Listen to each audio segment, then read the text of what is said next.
Anda kembali bersama kami di Sapa Indonesia Malam. Komnas HAM memeriksa saksi kunci kasus pembunuhan Vina dan Eki Liga Akbar di kantor kuasa hukum Yudhya Alamsyah Rabu siang. Komnas HAM menyebut menggali kronologi peristiwa saat kejadian. Liga Akbar menjalani pemeriksaan didampingi kuasa hukumnya. Komisioner Komnas HAM Anis Hidayah menyebut tengah menggali cerita Liga Akbar terkait awal kronologi kejadian tahun 2016 hingga akhirnya memutuskan mencabut BAP lama. Sebelumnya Liga Akbar menyatakan mencabut BAP karena ada di bawah tekanan Rudiana. Di pengaduan yang disampaikan ke Komnas HAM terkait perkara ini sehingga kami membutuhkan informasi keterangan dari banyak pihak yang perlu kami periksa. Sebagaimana sebelumnya kami juga sudah banyak melakukan pemeriksaan terhadap lebih dari 27 pihak. Nah ini kami melanjutkan pemeriksaan itu. Apa yang dicari dari Liga Akbar, Bu, sebetulnya dari Komnas HAM?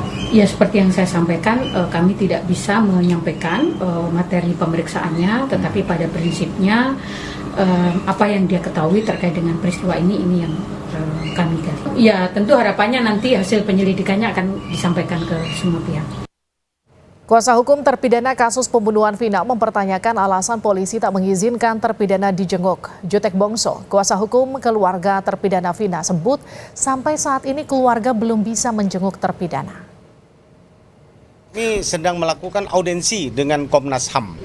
Ini yang lebih penting buat kami ini semua adalah supaya kami sampaikan kepada masyarakat supaya dapat mengikuti bahwa klien kami keluarganya ya, karena kami menerima kuasa kan dari keluarga terpidana, ya kan, ingin bertemu dengan para terpidana. Sampai hari ini kami belum berhasil untuk bertemu dengan terpidana. Oke, Pak. Selama pemindahan dari Cirebon lalu juga ditahan di Kota Bandung, berarti belum didampingi kuasa hukum sama sekali.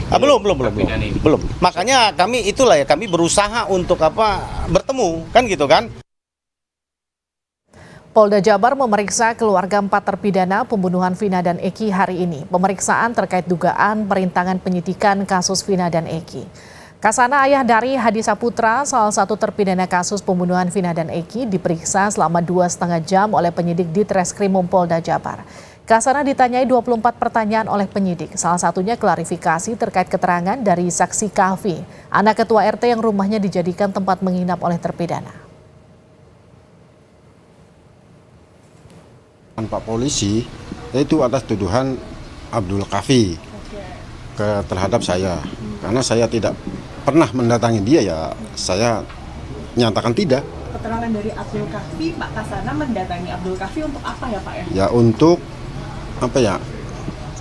kayak untuk mensomasi lah, itu gitu. Ya. Mensomasi bahwa anak Bapak tidak terlibat. Ya suruh suruh diarahkannya melakukan lah gitulah. Jadi saya itu disangkakan tuduhan KPI itu, saya itu untuk menyeleweng itu tuh. Jadi intinya gini, mengklarifikasi tentang menginap 10 orang itu yang menginap di rumah Pak RT. Jurnalis Kompas TV Muhammad Syahri Romdon dapat salinan berita acara pemeriksaan ayah Eki, Ibtu Rudiana, dari kuasa hukum Saka Tatal. Dalam berita acara pemeriksaan diduga Ibtu Rudiana mengetahui identitas pelaku dan menyebutkan 11 nama pelaku, termasuk Peggy dan 2 pelaku yang sempat dijadikan buron namun dihilangkan polisi.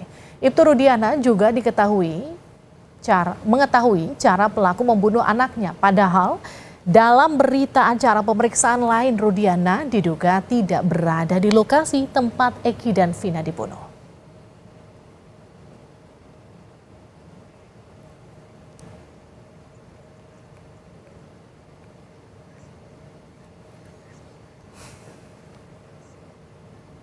Kuasa hukum Peggy datangi Kejagung meminta kasus ini dikawal dengan teliti jelang pra-peradilan.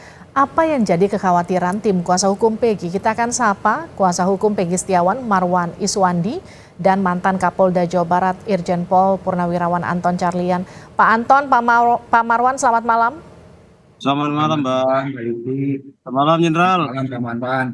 Saya ke Pak Marwan dulu ya. Pak Marwan, jadi apa yang dikhawatirkan dari proses pra-peradilan? Jadi gini Mbak, yang saya bukan khawatir di pra-peradilan. Saya mengantisipasi seandainya, kita kan bicaranya seandainya, semua tidak tentu kemungkinan. Khawatirnya saya kalah di pra-peradilan, maka saya mengantisipasi jangan sampai berkas tersebut dilimpahkan dari penyidik Polda Jawa Barat, nanti pihak kejaksaan kurang teliti dan tidak cermat. Nanti terulang kembali kasus 2016, Pak. Jadi ketidaktelitian atau ketidakcermatan seperti apa yang Anda khawatirkan terulang lagi di 2016 itu? Saya begini Mbak, saya anggap ini kurang teliti banget Mbak, kurang teliti. Ini pandangan saya Mbak, makanya saya bilang, saya ini juga mantan auditor militer Mbak, jadi saya tahu kalau berkas itu harus teliti banget, harus teliti. Ini di dalam perkara ini Mbak, saya membaca putusan pengadilan ini Mbak ya, di sana dikatakan Mbak, perkara ini awalnya sudah diolah TKP oleh Satlantas Polresta Cirebon Kota. Sudah dikatakan oleh Satlantas mengatakan ini adalah kecelakaan tunggal. Sudah ada itu Mbak. Akan tetapi karena berkuasanya, ini menurut saya, ini berkuasanya si Ibtu Rudiana, mungkin waktu itu belum Ibtu dia. Nah, inilah Mbak, termasuk, ini kan bukan tertangkap tangan. Ibtu Rudiana itu Mbak menangkapin orang-orang itu, mengajak anak anggotanya Mbak. Sementara dia pun waktu itu jabatannya bukan jabatan di Krimum, dia di Kanit Narkoba. Itu loh Mbak, itu satu. Dan di sini saya lihat, Mbak, banyak sekali kejanggalan Mbak, banyak sekali kejanggalan. Ini penyebab utama ini adalah satu Mbak, karena Andi kan mengatakan ada dia musuh pada ekstasi itu kan, dikejar waktu malam itu kan. Ini berarti motivasikan dari si Andi. Andi pun katakan fiktif. Sudah itu juga yang memukul korban ini Mbak, yang menyebabkan kematian adalah si Dani. Si Dani ini Mbak, kalau saya membaca putusan pengadilan, memukul gerahangnya Mbak. Penyebab kematian karena pukulan itu. Tetapi katakan fiktif, berarti perkara ini adalah perkara fiktif. Jangan dihukum dong klien saya. Dan yang sudah masuk penjara itu bebaskan. Nah, untuk membebaskannya, karena ini telah dijatuhin hukuman, telah berkekuatan hukum tetap, kita anggap itu sudah sah, ya harusnya nanti saya menganjurkan kepada pengacaranya ajukan PK untuk membebaskan yang sudah menjadi terpidana. Nah Pak Marwan, tapi kan gini, yang jadi pertanyaan ada dalam BAP, Ibtu Rudiana seolah berada di lokasi, menyebutkan 11 nama, kemudian salah satunya ada nama Peggy, ada beberapa nama yang tadi juga Anda sebutkan, yang kemudian 2 DPO yang pada akhirnya dihilangkan pihak kepolisian. Jadi sebetulnya yang Anda ketahui, Ibtu Rudiana itu ada atau tidak di lokasi, mengetahui atau tidak siapa 11 orang ini, termasuk klien Anda atau bukan? Sebenarnya begini Mbak ya, kalau masalah klien saya, ini klien saya itu, DPO itu bukan klien saya loh Mbak. Klien saya namanya Peggy Setiawan. Nah, itu perlu dibawain. Sementara DPO adalah Peggy alias Perong. Dan identitasnya sangat berbeda. Gitu. Sudah itu, mohon izin Jenderal lebih tahu. DPO itu seharusnya sudah tersangka. Udah tersangka. Tetapi klien saya baru tersangkakan tanggal 22 kemarin. Nah, itu ini banyak Mbak, banyak keganjilan Mbak. Saya siap berjuang Mbak, saya demi keadilan Mbak.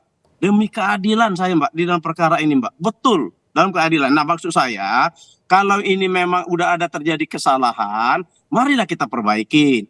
Ini klien saya, bebaskan dulu, bebaskan.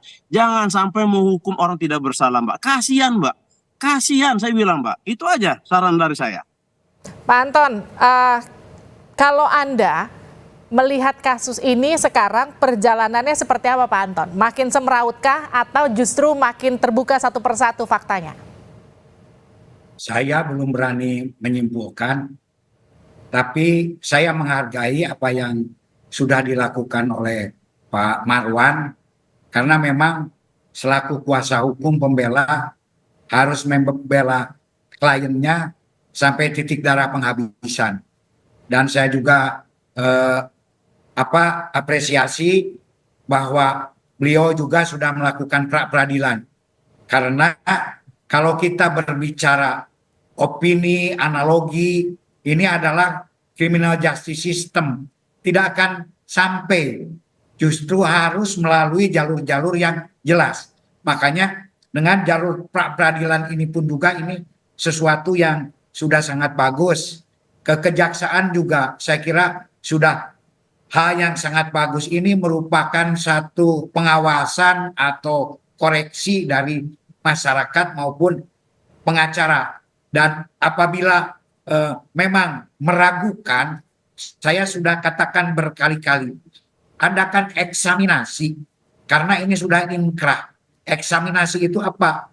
Pengujian terhadap dakwaan jaksa terdahulu, pengujian terhadap keputusan hakim, bahkan kalau perlu audit penyidikan.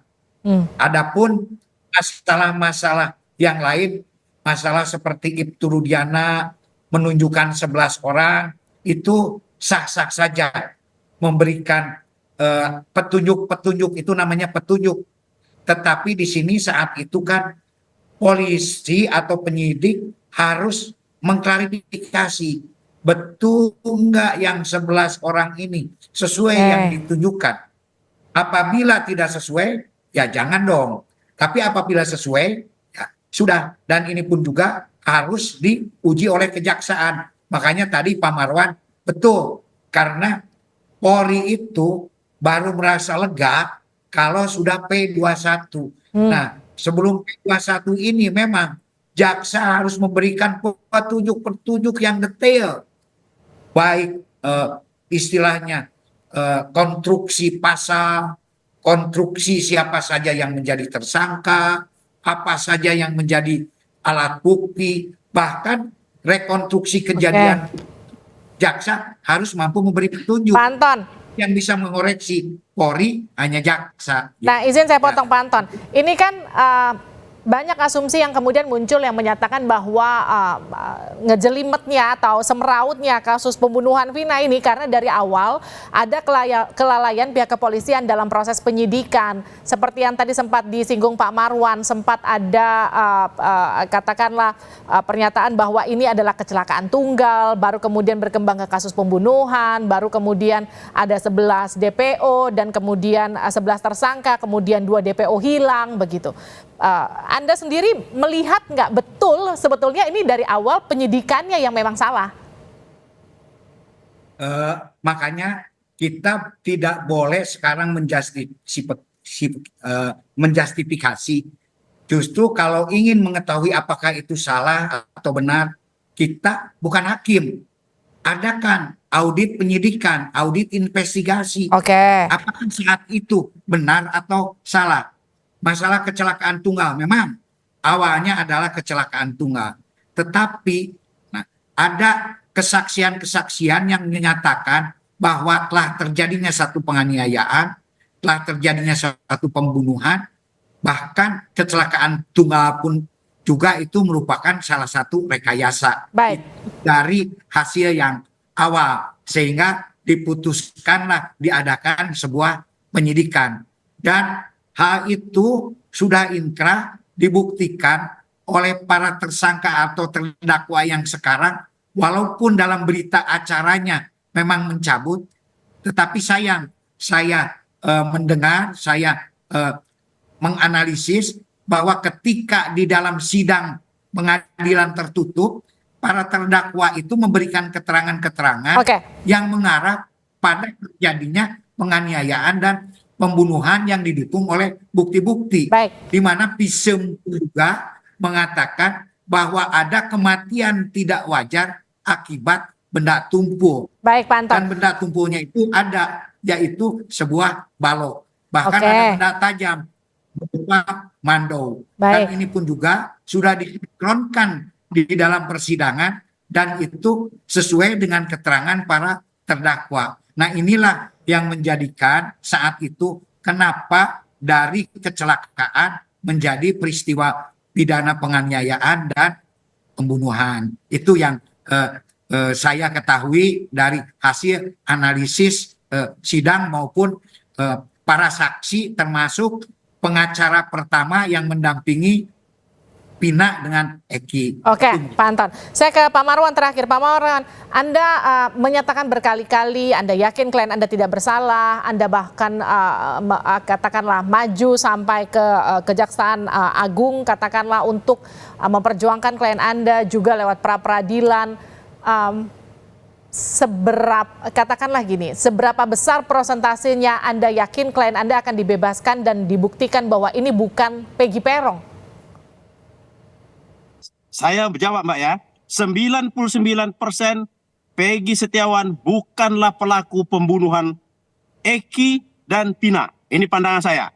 Untuk lebih jelas ada apa terhadap perkara ini, apa yang disampaikan oleh Bang Hotman Paris, Hotapea Paris, dia mengatakan bentuk itu tim pencari fakta. Saya sangat mendukung. Saya sangat mendukung sekali Mbak. Buat itu tim pencari fakta, biar kita semuanya fair semuanya, kita buka semuanya. Oke, terima kasih Pak Marwan, terima kasih Pak Anton sudah bergabung bersama kami di Sapa Indonesia Malam. Sehat-sehat selalu, kita akan tunggu perkembangan kasusnya seperti apa, kita akan pantau terus setiap hari perkembangannya. Terima kasih.